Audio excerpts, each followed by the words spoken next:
Puji nama Tuhan, Bapak Ibu Saudara. Pada kesempatan ini saya mengajak kita untuk membuka Alkitab dari 2 Korintus pasal 4 ayat 16. Sebab itu kami tidak tawar hati, tetapi meskipun manusia lahirnya kami semakin merosot, namun manusia batinnya kami dibaharui dari sehari ke sehari. Sejauh itu pembacaan firman Tuhan. Yang berbahagia adalah setiap kita yang mendengar firman Tuhan dan yang memelihara dalam hidup kita hari lepas hari. Topik kita kali ini adalah tawar hati. Kita membahas tawar hati tentunya supaya kita tahu apa itu tawar hati dan bagaimana supaya kita jangan tawar hati dalam menjalani kehidupan ini. Saudara yang dikasihi Tuhan, di sini Rasul Paulus menyampaikan atau menuliskan suratnya kepada jemaat Korintus. Sudah masuk kepada surat yang kedua. Dikatakan oleh beliau demikian. Sebab itu kami tidak tawar hati. Rasul Paulus sebagai salah seorang rasul besar yang secara spesifik, secara khusus dipanggil oleh Yesus dalam perjalanan menuju ke Damsyik. Sebenarnya rencana Rasul Paulus untuk menganiaya umat Tuhan yang ada di sana. Tetapi di tengah jalan Rasul Paulus melihat sinar terang dan ada suara yang berkata, "Saulus, Saulus, mengapa engkau menganiaya aku?" Saulus pun yang akhirnya nanti namanya berubah menjadi Paulus berkata, "Siapakah engkau Tuhan?" Maka Yesus pun menjawab, "Akulah Yesus yang kau aniaya itu." Saya perlu menyampaikan sedikit makna teologis yang sangat praktis, tapi memiliki maksud yang sangat mendalam untuk kita yakini dan percayai bersama, dan untuk kita pegang teguh dalam kehidupan kita. Rasul Paulus yang waktu itu namanya Saulus, tentu kita tahu dari sejarah, fakta historis, tidak pernah menganiaya Yesus. Tapi Yesus berkata, "Akulah Yesus yang kau aniaya itu." Apakah di sini Yesus berkata salah? Tentu tidak. Kenapa saya katakan tidak? Karena memang di sekitar Yerusalem Saulus telah berbuat banyak hal yang membawa kepakitan, penderitaan, kesengsaraan kepada pengikut jalan Tuhan, orang-orang yang percaya kepada Yesus di kala itu. Dengan kata lain, apa saja yang dilakukan oleh Saulus kepada pengikut jalan Tuhan yang percaya Yesus Mesias anak Allah yang hidup, maka itu persis sama dengan Saulus melakukannya kepada Yesus. Jadi saya mau sampaikan kepada Bapak Ibu Saudara, kalau ada orang-orang di sekitarmu saat ini yang misalnya tidak suka dengan engkau karena engkau adalah pengikut Kristus, saya mau kasih tahu, tidak bisa dipisahkan sesuatu yang terintegrasi menyatu dalam diri kita. Siapa saja yang berurusan dengan kita, dia berurusan berhadapan dengan Yesus, Tuhan, Lord, Kurios, pemimpin, raja, penguasa, dan juru selamat dalam hidup kita. Kenapa? Karena Yesus adalah kepala. Saudara dan saya tubuh Kristus, gereja Tuhan, orang-orang percaya adalah tubuhnya. Jadi siapapun yang menyakiti tubuhnya sama dengan menyakiti Yesus. Siapapun yang berbuat jahat, merencanakan yang jahat kepada tubuhnya, orang-orang percaya sama dengan itu berbuat jahat kepada Yesus. Saudara dikasih Tuhan, ketika Rasul Paulus ini dipanggil menjadi alat dalam tangan Tuhan, saya mau kasih tahu, bahkan saya bisa mengambil semua konklusi kesimpulan. Rasul Paulus ini adalah salah satu rasul yang mengalami penderitaan, persoalan, masalah, pergumulan yang begitu berat dan besar, dan datangnya silih berganti dalam segenap hidupnya. Memang Yesus pernah berkata dalam panggilan ketika beliau menuju ke Damsyik itu, disampaikan di sana, aku memilih engkau menjadi alat dalam tanganku, dan engkau akan banyak menderita oleh karena namaku. Dan memang realita kenyataannya, Rasul Paulus itu menderita banyak tantangan, baik itu dari dalam maupun dari luar, dirasakan oleh seorang Rasul Paulus. Saudara yang dikasihi Tuhan, sekarang saya akan mengajak kita untuk sebentar membuka kenapa Rasul Paulus sampai berkata kami tidak tawar hati. Kalau Rasul Paulus berkata kami tidak tawar hati, berarti sebenarnya Rasul Paulus adalah seorang yang hebat, seorang yang luar biasa. Kasih karunia Tuhan begitu dahsyat, begitu luar biasa di dalam hidupnya, bekerja dalam hidupnya, bekerja melalui hidupnya, sehingga dia menjadi pribadi yang kokoh, kuat, tangguh, tak tergoyahkan, sekalipun berat, sekalipun besar, tantangan, pergumulan, penderitaan, masalah yang dihadapi. Coba dibuka 2 Korintus 4 ayat 8 sampai 9. Sini saya baca. 2 Korintus 4 ayat 8 sampai 9. Ini yang dialami oleh Rasul Paulus, dan coba kita bandingkan kepada diri kita masing-masing. 2 Korintus 4 ayat 8 sampai 9. Dikatakan demikian, dalam segala hal kami ditindas, namun tidak terjepit. Kami habis akal, namun tidak putus asa. Kami dianiaya, namun tidak ditinggalkan sendirian. Kami dihempaskan, namun tidak binasa. Inilah kesaksian Rasul Paulus ketika menuliskan suratnya kepada jemaat Korintus. Bahkan ada lagi 2 Korintus 11 ayat 23 sampai 27. 2 Korintus 11 ayat 23 sampai 27. Dikatakan demikian, Bapak Ibu Saudara ikuti ya. 2 Korintus 11 ayat 23 sampai 27. Apakah mereka pelayan Kristus? Aku berkata seperti orang gila. Aku lebih lagi. Aku lebih banyak berjeri lelah. Perhatikan. Lebih sering di dalam penjara. Bapak Ibu Saudara sudah berapa kali dalam penjara karena Kristus? Karena Injil, karena kebenaran? Belum. Rasul Paulus berkata lebih sering di dalam penjara, didera di luar batas, kerap kali dalam bahaya maut. 5 kali aku disesat orang Yahudi, setiap kali 40 kurang 1 pukulan.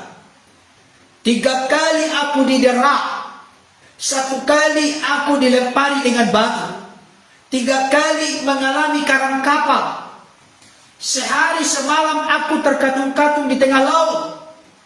Dalam perjalananku aku sering diancam bahaya banjir dan bahaya penyamun, bahaya dari pihak orang-orang Yahudi dan dari pihak orang-orang bukan Yahudi, bahaya di kota, bahaya di padang gurun, bahaya di tengah laut, dan bahaya dari pihak saudara-saudara palsu. Saudaraku yang dikasihi oleh Tuhan, ketika saya membaca ayat-ayat ini, terus terang saya merasa malu sendiri kalau saya sudah langsung kecewa, tawar hati, putus asa. Kalau saya sudah langsung menyerah dalam hidup ini. Kenapa? Karena apa yang dialami oleh Rasul Paulus begitu berat dan begitu besar. Pergumulan yang terus-menerus melilit dan menimpa kehidupannya. Tetapi apa yang terjadi? Apa yang dikatakan Rasul Paulus dalam bacaan kita ini? Dikatakan demikian, Bapak Ibu Saudara. Kami tidak tawar hati. Halo Bapak Ibu Saudara. Saya berdoa supaya Bapa, Anak, Roh Kudus, Allah Tritunggal Maha Kudus memberikan kekuatan yang ekstra kepada setiap kita, kepada Bapak Ibu Saudara. Kalau kita bandingkan diri kita kepada Rasul Paulus ini, tidak ada apa-apanya pergumulan, kesulitan, kesukaran, beban, persoalan yang kita hadapi. Masih sangat kecil, masih sangat ringan.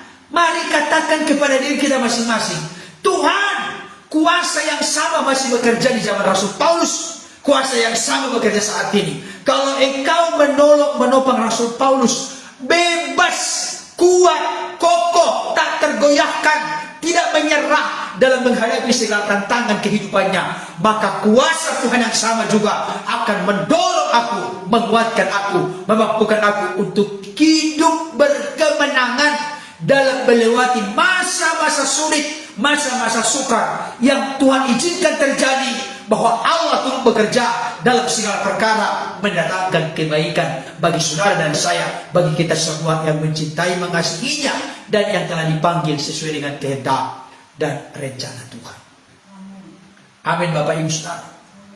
Amin. Coba jujur saat ini diri kita masing-masing. Apakah Bapak Ibu Saudara ada yang merasa, Tuhan, aku sepertinya sudah ibarat dinding yang miring, ketika didorong sebentar langsung roboh. Apakah keadaan kita seperti itu Bapak Ibu Saudara? Saya mau sampaikan saat ini, jangan pernah putus asa, jangan pernah kalah, jangan pernah menyerah. Tetap jalan kehidupan, karena kita yakin dan percaya pencobaan-pencobaan yang kita alami adalah pencobaan-pencobaan biasa yang tidak melebihi kekuatan manusia. Pada waktu kita dicobai, Allah akan memberikan kepada kita jalan keluar, sehingga kita cakap menanggungnya, menikulnya, dan menghadapinya. Coba nak buka Amsal 24 ayat 10. Kita perlu banyak membuka ayat-ayat untuk makin meneguhkan kita semua, baik kita yang ada di tempat ini maupun Bapak Ibu Saudara yang menyaksikan dan mendengarkan. Silakan baca dengan keras. Jika engkau tawar hati pada masa kesesakan, kecillah kekuatanmu. Perhatikan Bapak Saudara, Amsal 24 ayat 10. Jika kita tawar hati, kan tadi tawar hati di sini kan? Kami tidak tawar hati. Mari kita katakan sama-sama, dua ya. Kami tidak tawar hati. Kenapa? Karena jika kita tawar hati pada masa kesesakan, pada masa kesulitan, pada masa kesukaran, maka kecillah kekuatan kita. Kita menjadi pribadi yang rapuh, kita menjadi pribadi yang lemah, kita menjadi pribadi tidak berdaya. Kalau kita tawar hati pada masa kesesakan, di saat-saat pergumulan kehidupan kita yang begitu berat dan besar, jangan tawar hati. Karena kasih karunia Tuhan sanggup terus meneguhkan, mendorong, memberdayakan kita. Saudara dikasih Tuhan, saya teringat dengan satu bagian firman Tuhan. Tolong dulu dicek. Bersemangat, tulis bersemangat. Saya lupa ayatnya, tapi di dalam Amsal tulis kata bersemangat. Ada di dalam Amsal berkata begini Bapak Saudara, orang yang bersemangat dapat menanggung penderitaannya. Ada? Oh ya, benar.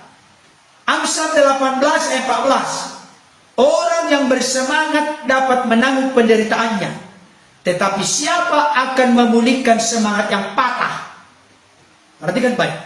Orang yang bersemangat, antusias, berkobar, bernyala-nyala, dapat menanggung penderitaannya. Jadi Bapak Ibu Saudara, Rasul Paulus pernah berkata kepada jemaat Filipi, bersukacitalah senantiasa dalam Tuhan. Sekali lagi mengatakan bersukacitalah. Bersukacita tidak bisa dipisahkan dengan bergembira. Bergembira tidak bisa dipisahkan dengan bersemangat. Kalau kita punya semangat, kita punya sukacita, kita gembira dalam hidup ini, maka kita akan mampu menghadapi segala keluh kesah, pergumulan, penderitaan yang sedang kita hadapi. Tapi kalau semangat sudah tidak ada lagi, maka tidak ada lagi kita berdaya menghadapi segala tantangan kehidupan. Dan jangan lupa, Rasul Paulus mengaitkan, sebab itu kami tidak tawar hati. Tetapi meskipun manusia lahiriah kami semakin merosot, namun manusia batinnya kami dibaharui dari sehari ke sehari. Dengan kata lain, saya mau sampaikan kepada kita saat ini, Bapak Saudara, secara realita, kenyataannya, manusia lahiriah kita, jasmani kita ini, tubuh kita ini, mau sehebat apapun kita merawatnya dengan berbagai vitamin, dengan medicure, dengan make up dan lain sebagainya, saya kasih tahu, itu hanya proses memperlambat. Tapi firman Tuhan tidak mungkin meleset. Manusia lahiriah kita, manusia tubuh kita, jasmani kita semakin merosot. Tapi Rasul Paulus memberikan pengakuan, namun manusia batinnya kami dibaharui dari sehari ke sehari. Salah satu di antaranya manusia batinnya kita dibaharui dari sehari ke sehari, artinya manusia rohaniah kita, kedewasaan rohani kita, manusia spiritualitas kita dibaharui dari sehari ke sehari, berarti menuju kesempurnaan. Makanya sering saya katakan, kita makin hari makin dipulihkan, diubahkan, disempurnakan, disucikan, dimurnikan, sehingga menjadi serupa seperti Kristus yang adalah gambaran Allah. Dan salah satu cara yang perlu kita perhatikan, Bapak Ibu Saudara, manusia batiniah kita, manusia rohaniah kita, manusia spiritualitas kita dibaharui dari hari ke hari. Salah satu di antaranya lewat sikap, respon, dan tanggapan kita yang positif kepada segala pergumulan, kesulitan, kesesakan, masalah dalam kehidupan. Dengarkan baik kalimat ini. Siapapun kita yang menanggapi masalah, menanggapi kesukaran, kesesakan, kesulitan, sakit penyakit, dan lain sebagainya, kalau itu Tuhan izinkan terjadi, kita tanggapi dengan sikap yang optimis, sikap yang positif, dengan tetap percaya Tuhan selalu merancangkan yang terbaik dalam hidup kita. Percayalah, di sana kita akan digodok, dipulihkan, diubahkan, dan disempurnakan, sehingga menjadi serupa seperti Kristus. Saya perlu sampaikan kepada kita, Bapak Saudara, ada orang-orang di luar sana berkata begini, orang Kristen, ngapain lagi kamu memuji menyembah Tuhan? Ngapain lagi beribadah? Toh surga sudah pasti. Ada yang bertanya demikian, Bapak Ibu Saudara. Kalau pertanyaan demikian dihadapkan kepada kita, jawaban kita bagaimana? Saya ulangi kembali. Hai orang-orang Kristen, ngapain lagi beribadah? Ngapain lagi bersekutu? Ngapain lagi memuji menyembah Tuhan? Ngapain lagi taat kepada firman? Kan toh kamu sudah pasti masuk surga. Ngapain lagi? Saudaraku yang dikasihi oleh Tuhan, pertanyaan-pertanyaan seperti ini adalah pertanyaan-pertanyaan yang konyol sebenarnya. Pertanyaan-pertanyaan kalau kita sebut nanti bodoh kurang enak. Pertanyaan-pertanyaan yang sangat dangkal, miskin, dan sempit. Kenapa? Kita ini dipanggil oleh Tuhan untuk menjadi garam, menjadi saksi, menjadi terang, menjadi suratan Kristus yang terbuka lewat tingkah laku kita, lewat perbuatan kita, lewat sikap kita, perkataan, perbuatan kita. Kita bisa menjadi suri teladan, menjadi kesaksian bagi orang-orang sekitar kita membuktikan, menunjukkan bahwa Yesus benar-benar berkuasa menjadi Tuhan dan penguasa, menjadi Raja, bahkan menjadi Juru Selamat dalam hidup kita. Amin Bapak Ibu Saudara. Amin.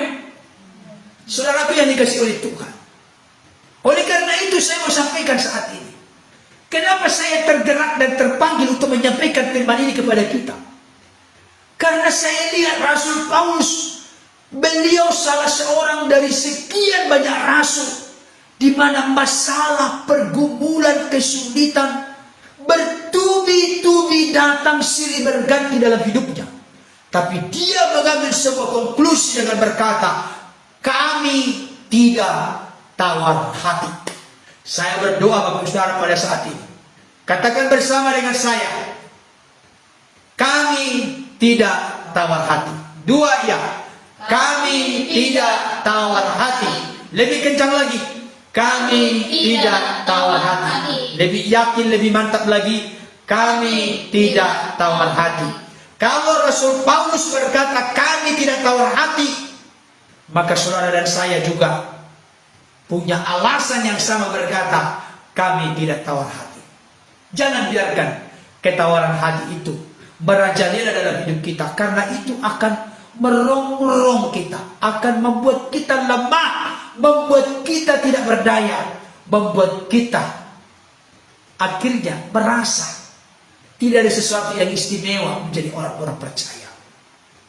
Percayalah Bapak Saudara.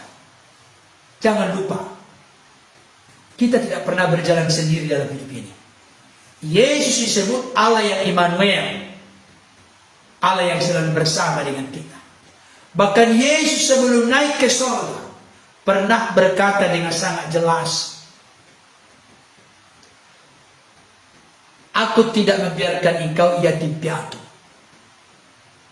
Aku akan mengirimkan seorang penolong yang lain. Ada orang-orang di luar sana berkata penolong yang lain di situ adalah Periklitos. Bukan Periklitos. 600-700 tahun di abad pertama sudah ada kata Parakletos. Gak pernah salah tulis. Parakletos, penolong yang lain. Alon Parakleton, penolong yang lain. Alon Parakleton. Penolong artinya, Bapak Saudara, kata penolong Parakletos itu bahasa lain juga bisa advokat. Jadi orang yang membela klien itu bisa juga disebut advokat. Advokat itu pembela, penolong, penghibur dalam hidup kita. Ia akan tinggal di dalam kita dan menyertai kita selama-lamanya.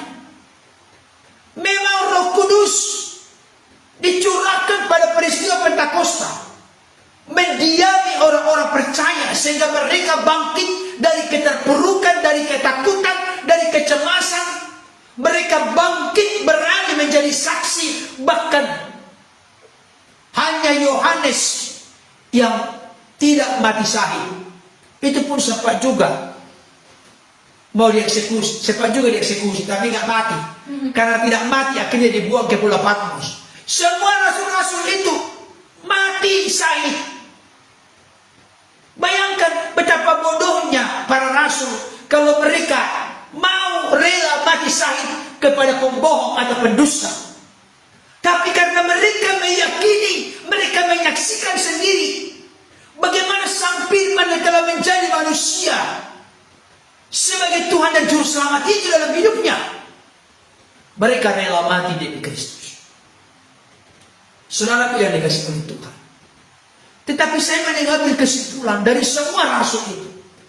Rasul Paulus yang paling banyak mengalami penderitaan. Di mana-mana dia mengalami penderitaan, Bapak Ibu Saudara. Tetapi dia berkata kepada kita, kami tidak tawar hati.